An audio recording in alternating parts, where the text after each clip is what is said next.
ಇನ್ನು ಶಿವಮೊಗ್ಗದ ಹಾಲಿ ಸಂಸದ ಮತ್ತು ಬಿಜೆಪಿಯ ಅಭ್ಯರ್ಥಿಯೂ ಆಗಿರುವ ಬಿ.ವೈ. ರಾಘವೇಂದ್ರ ಅವರು ಭರ್ಜರಿ ಪ್ರಚಾರವನ್ನು ಮುಂದುವರೆಸಿದ್ದಾರೆ. ದಿನದಿಂದ ದಿನಕ್ಕೆ ರಾಷ್ಟ್ರದಲ್ಲಿ ಬಿಜೆಪಿ ಪಕ್ಷದ ಪರವಾಗಿ ಎನ್ಡಿಎ ಹಾಗೂ ಮೋದಿ ಪರವಾಗಿ ವಾತಾವರಣ ನಮ್ಮ ಪರವಾಗಿ ಆಗ್ತಾ ಇದೆ ಅಂತ ಗೆಲುವಿನ ವಿಶ್ವಾಸ ವ್ಯಕ್ತಪಡಿಸಿದರು. ಪ್ರಧಾನಮಂತ್ರಿ ಅವರು ಎನ್ಡಿಎ 400ಕ್ಕಿಂತಲೂ ಹೆಚ್ಚು ಸ್ಥಾನವನ್ನು ಪಡೆಯುತ್ತೆ ಅಂದ್ಕೊಂಡಿದ್ದಾರೆ. ಎಲ್ಲ ಸಮಸ್ಯೆ ಬಗೆಹರಿಸಿಕೊಂಡು ಎಲ್ಲ ಕಡೆ ಕಾರ್ಯಕರ್ತರ ಪಡೆ ಒಳ್ಳೆ ಕೆಲಸವನ್ನೇ ಮಾಡ್ತಾ ಇದೆ. ಮೋದಿ ಅವರ ರೋಡ್ ಶೋಗೆ ಒಳ್ಳೆ ಸ್ಪಂದನೆ ಸಿಗ್ತಾ ಇದೆ. ಶಿವಮೊಗ್ಗ ಕ್ಷೇತ್ರದಲ್ಲಿ ಕಳೆದ ಬಾರಿಗಿಂತ ಈ ಸಲ ವಾತಾವರಣ ಇನ್ನೂ ಅದ್ಭುತವಾಗಿದೆ. ಕಳೆದ 5 ವರ್ಷದ ಸಾಧನೆ ಕಣ್ಮುಂದಿಟ್ಕೊಂಡು ನಾವು ಮತ ಕೇಳ್ತಾ ಇದ್ದೀವಿ ಅಂತ ರಾಘವೇಂದ್ರ ಗೆಲುವಿನ ವಿಶ್ವಾಸ ವ್ಯಕ್ತಪಡಿಸಿದ್ದಾರೆ. ದಿನದಿಂದ ದಿನಕ್ಕೆ ರಾಷ್ಟ್ರದಲ್ಲಿ ಭಾರತೀಯ ಜನತಾ ಪಕ್ಷದ ಪರವಾಗಿ ಎನ್ಡಿಎ ಪರವಾಗಿ ಮೋದಿಜಿಯವರ ಪರವಾಗಿ ವಾತಾವರಣ ನಮ್ಮ ಪರವಾಗಿ ಆಗ್ತಾ ಇದೆ. ಗೌರವಿತ ಪ್ರಧಾನಮಂತ್ರಿಗಳು ನಮ್ಮ ಎನ್ಡಿಎ ನೇತೃತ್ವ 400+ ಅಂತ ಏನು ಕಣ್ಮುಂದಿಟ್ಕೊಂಡಿದ್ರು ಆ ಎಲ್ಲ ದಿಕ್ಕಿನಲ್ಲಿ ಇವತ್ತು ಫಸ್ಟ್ ಫೇಸಲ್ಲಿ ಆಗ್ತಿರುವಂಥ ಚುನಾವಣೆಯ ಒಂದು ಪ್ರಚಾರಗಳಿರ್ಬೋದು ಮತ್ತು ಉಳಿದಂಥ ಕಡೆಗೆ ಈಗ ಆಲ್ರೆಡಿ ಎಲ್ಲ ಸಮಸ್ಯೆಗಳನ್ನು ಬಗೆಹರಿಸಿಕೊಂಡು ಇವತ್ತು ಒಳ್ಳೆ ರೀತಿಯಂಥ ಕಾರ್ಯಕರ್ತರ ಪಡೆ ಇವತ್ತು ಒಟ್ಟಾಗಿ ಎಲ್ಲ ಕಡೆಯೂ ಕೂಡ ಕೆಲಸ ನಡೀತಾ ಇದೆ.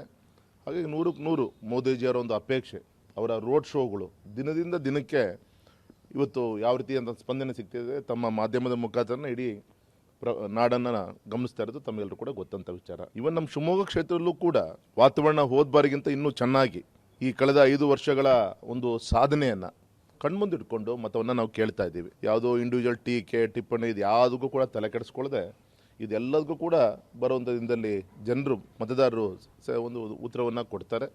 ಹಾಗಾಗಿ ನಮ್ಮ ಮೋದಿಜಿಯವರು ಕೊಟ್ಟಂಥ ಕಾರ್ಯಕ್ರಮಗಳು ಕಳೆದ 67 ವರ್ಷದಲ್ಲಿ ಕಾಂಗ್ರೆಸ್ ಏನು ಮಾಡ್ತು, ನಾವು ನಮ್ಮ ಸರ್ಕಾರ 10 ವರ್ಷದಲ್ಲಿ ನಾವೇನು ಮಾಡಿದ್ದೀವಿ, ಈ ವ್ಯತ್ಯಾಸಗಳನ್ನು ಜನರಿಗೆ ತಿಳಿಸುವಂಥ ಒಂದು ಪ್ರಯತ್ನ ನಾವೆಲ್ಲ ಕೂಡ ಮಾಡ್ತಾ ಇದ್ದೀವಿ ಸರ್. ಹಾಗಾಗಿ ಸ್ಪಂದನೆ ಆಗ್ತಾ ಇದೆ. ಮತ್ತು ದಿನ 2-3 ತಾಲೂಕು ಕೇಂದ್ರಗಳಿಗೆ ನಾನು ಭೇಟಿಯನ್ನು ಕೊಡ್ತಾ ಇದ್ದೀನಿ ಒಬ್ಬ ಅಭ್ಯರ್ಥಿಯಾಗಿ. ಮತ್ತು ವಿಶೇಷವಾಗಿ ಶ್ರದ್ಧೆಯ ತಾಯಂದಿರನ್ನು ಮನವೊಲಿಸುವಂಥ ಕೆಲಸಕ್ಕೆ ನಮ್ಮ ಸಂಘಟನೆ ಕಾರ್ಯಕರ್ತರು ಬೂತ್ ಮಟ್ಟದ ಕಾರ್ಯಕರ್ತರು ಕೈ ಜೋಡಿಸುವಂಥ ಕಾರ್ಯ ಮಾಡ್ತಾ ಇದ್ದಾರೆ. ಹಾಗಾಗಿ ಈ ಬಾರಿ 100ಕ್ಕೆ 100 ಇಂಥ ಒಂದು ಬಿಸಿಲಲ್ಲೂ ಕೂಡ ಇಷ್ಟು ದೊಡ್ಡ ಸಂಖ್ಯೆಯಲ್ಲಿ ಜನಸ್ಪಂದನೆ ಸಿಗ್ತಾ ಇದೆ ಅಂದರೆ ತುಂಬ ಒಳ್ಳೆಯ ರೀತಿಯಂಥ ಒಂದು ಚುನಾವಣೆ ಈ ಬಾರಿ. ಇನ್ನು ಬೆಂಗಳೂರು ಕೇಂದ್ರದ ಎಂಪಿ ಮತ್ತು ಈ ಸಲದ ಬಿಜೆಪಿ ಅಭ್ಯರ್ಥಿಯೂ ಆಗಿರುವ ಪಿ.ಸಿ. ಮೋಹನ್ ಅವರು ಬೆಳಗ್ಗೆ ಒಂದು ಭರ್ಜರಿ ಮತ ಪ್ರಚಾರದಲ್ಲಿ ತೊಡಗಿದ್ದಾರೆ. ಕಲ್ಯಾಣ ನಗರದ ಎಲ್ಲ ಪಾರ್ಕ್ಗಳಿಗೆ ಭೇಟಿ ಕೊಟ್ಟು ಮತಯಾಚನೆ ಮಾಡಿದ್ರು. ಕ್ಷೇತ್ರದಲ್ಲಿ ಎಲ್ಲೇ ಹೋದ್ರೂ ಜನ ತುಂಬಾ ಆತ್ಮೀಯವಾಗಿ ಸ್ವಾಗತ ಮಾಡ್ತಾ ಇದ್ದಾರೆ. ಒಬ್ಬ ಜನಪ್ರತಿನಿಧಿಗೆ ಆರತಿ ಮಾಡಿ ಬರಮಾಡ್ಕೋತಾರೆ. ಖುಷಿ ಆಗುತ್ತೆ ಇದನ್ನೆಲ್ಲ ನೋಡಿದ್ರೆ. ನಾವು ಮತ ಪ್ರಚಾರಕ್ಕೆ ಬರ್ತೀವಿ ಅಂತ ಇದ್ದಾರೆ. ಮೋದಿ ಅವರು ಮತ್ತೆ ಪ್ರಧಾನಿ ಆಗಬೇಕು, ನಾವು ವೋಟ್ ಮಾಡ್ತೀವಿ ಅಂತ ಭರವಸೆ ಕೊಡ್ತಿದ್ದಾರೆ ಅಂತ ಸಂಸದ ಪಿ.ಸಿ. ಮೋಹನ್ ವಿಶ್ವಾಸವನ್ನು ವ್ಯಕ್ತಪಡಿಸಿದ್ದಾರೆ.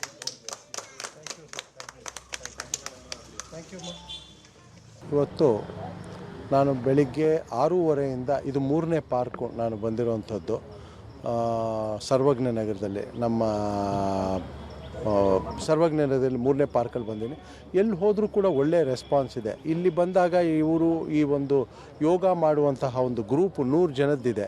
ಇವ್ರು ಮಾಡ್ತಾರೆ, 2 ಬ್ಯಾಚಲ್ಲಿ ಮಾಡ್ತಾರೆ. ಇವರು ಕೂಡ ಇವತ್ತು ನಮಗೆ ಸ್ವಾಗತ ಮಾಡಿ ಅವ್ರಿಗೆ ಹೇಳಿದ್ದೇನಂತ ಹೇಳಿದ್ರೆ, ನಾವೆಲ್ಲರೂ ಕೂಡ ಬಂದು ನರೇಂದ್ರ ಮೋದಿಗೆ ನಾವು ವೋಟ್ ಕೇಳ್ತೀವಿ, ನಮಗೊಂದು ಅವಕಾಶ ಕೊಡಿ, ನಾವು ಕೂಡ ಪಾಂಪ್ಲೆಟ್ ಹಂಚ್ತೀವಿ, ನರೇಂದ್ರ ಮೋದಿಯವರು ಈ ದೇಶದಲ್ಲಿ ಮತ್ತೆ 3ನೇ ಬಾರಿಗೆ ಪ್ರಧಾನಮಂತ್ರಿ ಆಗಬೇಕು ಅಂತ ಹೇಳ್ತಾರೆ. ನಾವು ಬೆಳಿಗ್ಗೆಯಿಂದ ಎಲ್ಲ ಪಾರ್ಕ್ಗಳಲ್ಲಿ ಹೋಗ್ತಾ ಇದ್ದೀವಿ. ಒಳ್ಳೆ ಎಲ್ಲರೂ ಕೂಡ ಜನ, ನಾವು ಖಂಡಿತವಾಗ್ಲೂ ಕೂಡ BJPಗೆ ವೋಟ್ ಹಾಕ್ತೀವಿ, ಒಳ್ಳೆಯ ಕೆಲಸಗಳನ್ನು ಮಾಡಿದ್ದೀರಿ ನೀವು, ಖಂಡಿತವಾಗ್ಲೂ ಕೂಡ ನಾವು ಹಾಕ್ತೀವಿ ಓಟು ಅಂತ ಹೇಳ್ತಾ ಇದ್ದಾರೆ.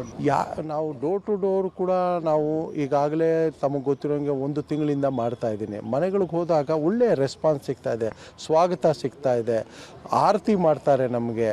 ಜೊತೆಗೆ ಎಲ್ಲೇ ಹೋದರೂ ಕೂಡ ನಾವು ಒಂದು 3-4 ಅವರ್ ಮಾಡಿದ್ರೆ ಅಟ್ಲೀಸ್ಟ್ ಒಂದು 20-30 ಯುವಕರು ನಮ್ಮ ಹತ್ರ ಜೊತೆ ಬಂದು ಹೇಳ್ತಾರೆ, ನಾವು ಕ್ಯಾನ್ವಾಸ್ ಮಾಡಬೇಕು BJPಗೆ, ನಾವು ನಿಮ್ಮ ಜೊತೆ ಇರ್ತೀವಿ ಅಂತ ಹೇಳ್ತಾರೆ. ಯೂತು ಅಂತಲ್ಲ, ಎಲ್ಲ ವರ್ಗದ ಜನ, ಎಲ್ಲ ಏಜ್ ಗ್ರೂಪ್ ಜನ ಕೂಡ ಇವತ್ತು ಮಾಡಬೇಕು.